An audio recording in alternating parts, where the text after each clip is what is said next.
For the Ajna Light, the most important parameter that you can set for making journeys effective and comfortable is the intensity setting.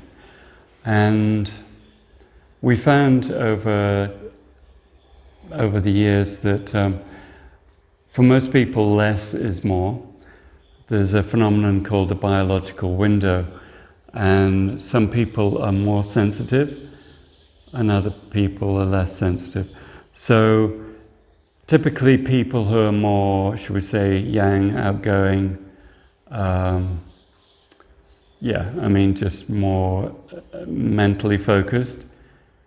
It's like going to a rock concert. A lot of those people will want to be at the front near the loudspeakers and being completely overwhelmed with the stimulation. Whereas more sensitive people, more yin, they want to be at the back, like me. Because if you overload the body with sensation, it just becomes distorted. And then the power of the particularly visual experience can be diminished if your level setting is too high. Now, if you're putting somebody new on the light, it's actually really important to be careful not to start off with too much stimulation. What I've found is that starting at a level of about 10%, you can always move it up during the journey if they're comfortable, and you want to watch them because occasionally, it's like 1 in 4,000 people can have a seizure. All a seizure is too much energy, electrical energy in the body, and it discharges through the brain. A seizure, to me, is absolutely not a medical emergency. Children who are labeled epileptics, they can have 10 to 100 seizures a day, and they don't go to the emergency room after each one. That would be ridiculous. It's the body getting rid of something it really doesn't want, just like vomiting or diarrhea. That's not a medical emergency. But because seizures are very infrequent in most people's experience, they think, oh, this is some terrible thing that's happening. I've worked with epileptics personally, about maybe 3 or 4 of them over the years, who knew they were epileptics, were even on anti-seizure medication, but wanted to become less oversensitive.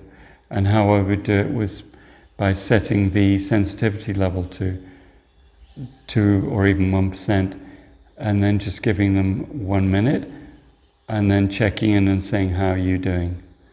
Because if it's overwhelming, it's like somebody giving a peanut to somebody who has a sensitivity. It can feel far too much. And these are just very general, broad strokes. People from an indigenous background, or an Asian background, or a background where the family understands about energy, they're generally a lot more sensitive. People from a Western controlling, top-down kind of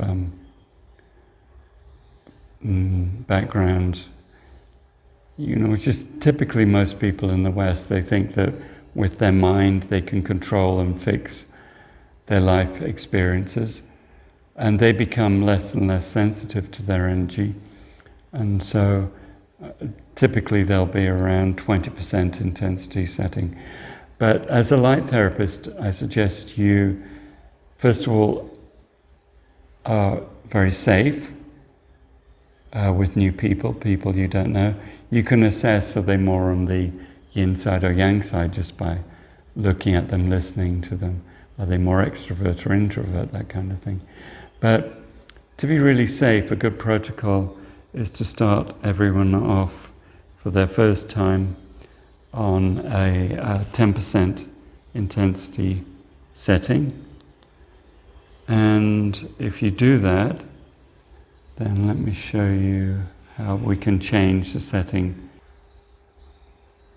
So here we have Michael waiting for a light journey.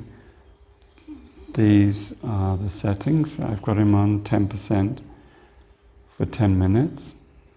And I'm going to set the journey playing.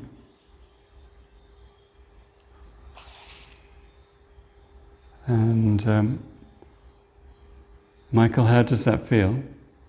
It feels good. Okay. Yeah, it's comfortable. So if I want to say he said he'd like to try it a bit stronger. And I pause. You can see when I pause, the light keeps working. It's actually, all that's going on is it's not moving on to the next event in the session, but it'll keep doing that as long as I need. And while it's in pause, I can change it, let's say 22%. And then when I hit play again, it's a lot brighter. Yeah. Is that more than you'd like?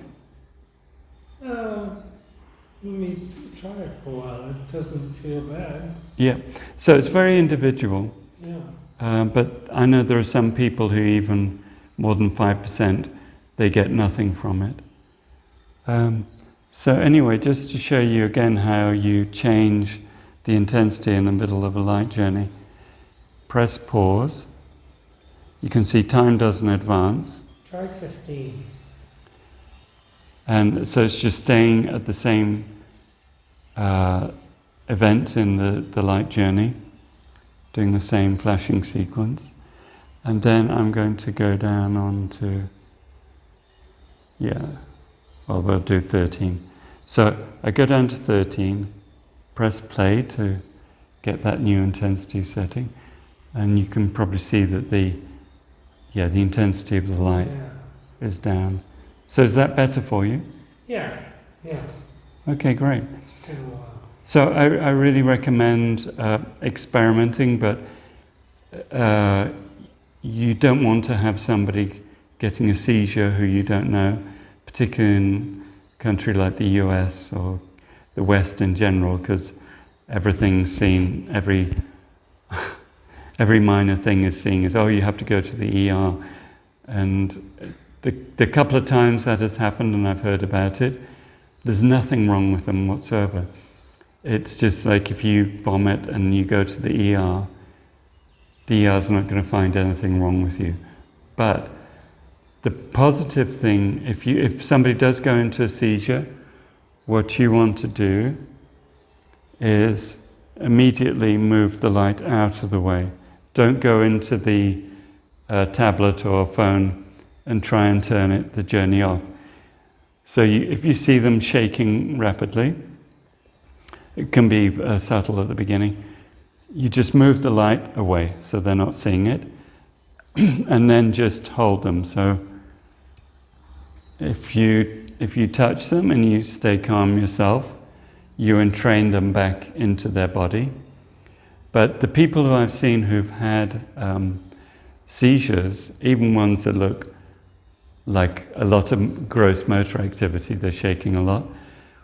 Afterwards, first of all, they don't remember anything. And secondly, they often feel a lot better. So I regard it as being similar to throwing up. If you've taken in something that's more, that your body doesn't want, after, it's not nice to throw up, but afterwards you feel great. So, please pay attention to the intensity setting. Remember, there's no one size fits all, and fit the person into their biological window. And generally it's somewhere between 5 and 20 for nearly everyone. Okay, great. So have fun with your light journeys.